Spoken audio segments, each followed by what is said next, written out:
السلام علیکم ورحمت الله.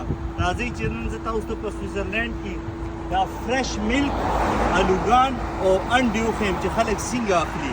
تاسو به نن د دې سیل وکړئ او ډېره مزه به ترې واخلئ. دا د سویزرلینډ او د دې د ملکونو حسن دی. دا وګوره کمال کوي دا ملکونه یار.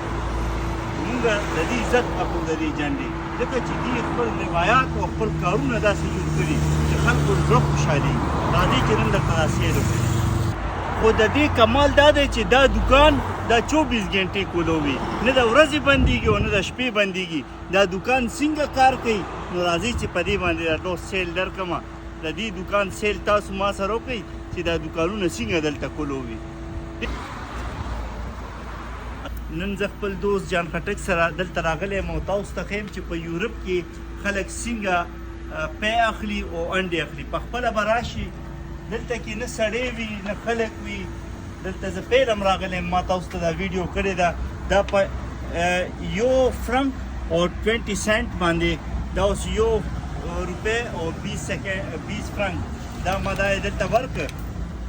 دلته چې ورکړي نو پی به دلته نه راشروع شي 1 لیټر. څومره ښایسته سیسټم یې دی.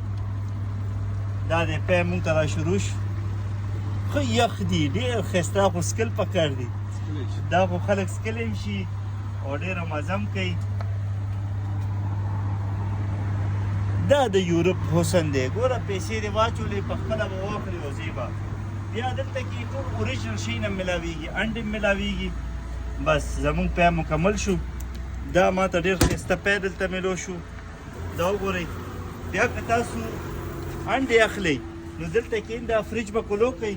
دا د ټولې انډې پرتې دي. دلته کې د ټولو نه غټه خبره نه سړی شته، نه د غلا غلطیا څه خبره شته، هېڅ هم نشته دی. دا وګورئ دا ریټ لیکلی دی. که تاسو یو انډالۍ په 60 سنټ ده، بیا که 4 اخلئ په 2 فرنک او 40، او که 6 انډالۍ په 3 فرنک باندې ده. او دا پیسې دي. او خپل کارت سره دلته سکین کولی هم شئ، دلته پیسې مچولی شئ. او که پیسې نه مچوئ په غلا باندې هم کور ته وړی شئ. ځکه چې پاکستان کې خو دې که دا شی کېښو نو قسم مې دی په خدای چې یو شی به هم نه پاتې. نو دا اوس بېایمانه خلک دي که ایمانداره دي؟ مونږ ایمانداره ځان ته وایو، د بېایمانۍ کارونه کوو. او دا بېایمانه خلک دي او د ایماندارۍ کارونه کوي. نو دا اوس وګورئ دا څومره فایده ده. دا الوګان دي.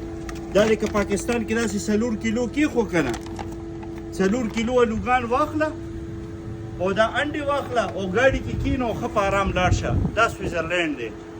خو خلک دلته غلا نه کوي. دلته نه سړی شته نه دوکاندار شته، څوک هم نشته. بس دا اوس زما په کار و، دا زه اخلم. دا باکس پروت دی. دا باکس کې پیسې واچوه او ته کور ته لاړ شه.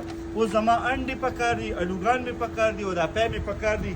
دا زه اخلم، د دې پیسې اوس ورکوم، د هغه مې ستاسو په مخ کې ورکړي او لوبه ختمه. دا به واخلم او کور ته به روان شم. تاسو چې کله دلته سودا اخلئ د پیو پیسې به هم په خپله ورکوئ، د انډو پیسې، د الوګانو پیسې دا دې لیکلي دي.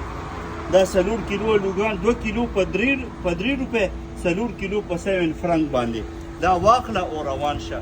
دلته خلک پیسې هم په ایماندارۍ سره ورکوي او خلک ټوله سودا په خپله باندې اخلي. دې ته دا بېایمانه خلک دي او ایماندارۍ سره کارونه کوي.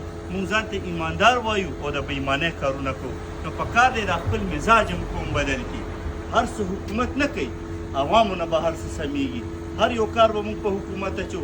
دا اوس د حکومت کار دی که د عوامو کې خپل احساس دی. نو مونږ ته پکار دی چې ذمهداري محسوس کړو او خپل ځان پیله بدل کړو، بیا بل ته ګوته ونیسو. بل ته چې ګوته نیسي 4 ګوتې دې ځان ته وي. ډېره مهرباني. السلام علیکم.